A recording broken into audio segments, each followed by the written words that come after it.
टनो गुलाम हैदर खां रिपोर्ट कर रहा है अली जान चांडियो। सिंध तरक्की पसंद पार्टी टनो गुलाम हैदर पारां टनो गुलाम हैदर तहलके जी मोया पुलिस खिलाफ एहतजाजी मुज़ाहिरो।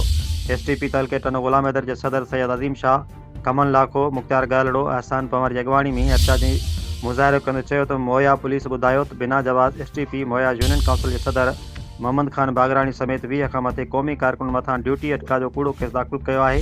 मोया पुलिस जी अहिड़ी बेवाजिबी जो IG Sindh, DIG Hyderabad, SSP टनो Mohammad Khan मामले जो नोटिस वठे कूड़ो केस ख़त्म कराइनि। ॿी सूरत में सख़्त एहतियात कयो वेंदो।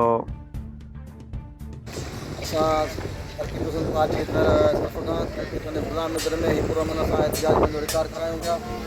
कल्ह जेको वाक़ियो मोया शहर में थियो आहे, हिकिड़े माण्हू खे गिरफ़्तार करण था।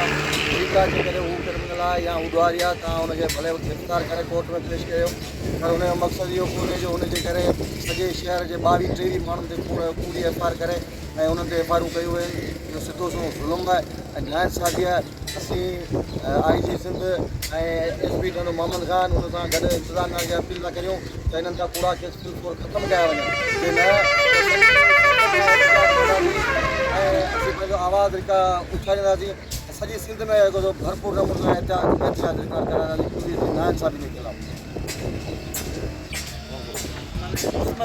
जीअं त कल्ह जेको मोया में पुलिस गर्दी थी आहे, उते जेको पुरमन एहतियात थिया क़ौमी कारकुननि हर तंज़ीम जा दोस्तनि उनजे मथां जेका कूड़ी FIR दाख़िल थी आहे। तरक्की पसंद पार्टी टनो गुलाम हैदर में मुकमल करे थी ऐं असांजो दोस्त साथी मोहम्मद खान बागरानी जेको टनो गुलाम हैदर STP जो अॻवान आहे, उन ते मोया पुलिस वंगार तहत जेका FIR दाख़िल कई आहे उनजो सख़्त लफ़्ज़नि में मज़म्मत करियूं था ऐं असां इन पुलिस खे ऐं उते जे वंगारू माण्हुनि खे इहो ॿुधाइण था चाहियूं त तव्हांजो इहे कूड़ियूं FIRूं तव्हांजा इहे चालू असांखे कंहिं सूरत में झुकाए नथियूं सघनि ऐं सिंध धरती जे लाइ जेका असांजी जापोड़ आहे उहा कॾहिं बि माठो न थींदी।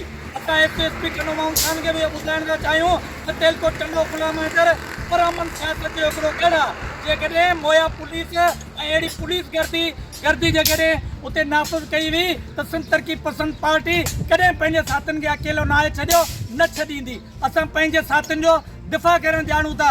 असां हिन पुरमन नंढे एहतियात जी काल तहत असां SSP टनो मोहम्मद खान IG सिंध खे ॿुधाइण था चाहियूं त फ़ौरन सभिनी मोया जे क़ौमी कारकुन सां गॾोगॾु तरक्की पसंद पार्टी असांजे साथी मोहम्मद खान बागरानी तां इहो कूड़ो केस बिल्कुलु ख़त्मु कयो वञे।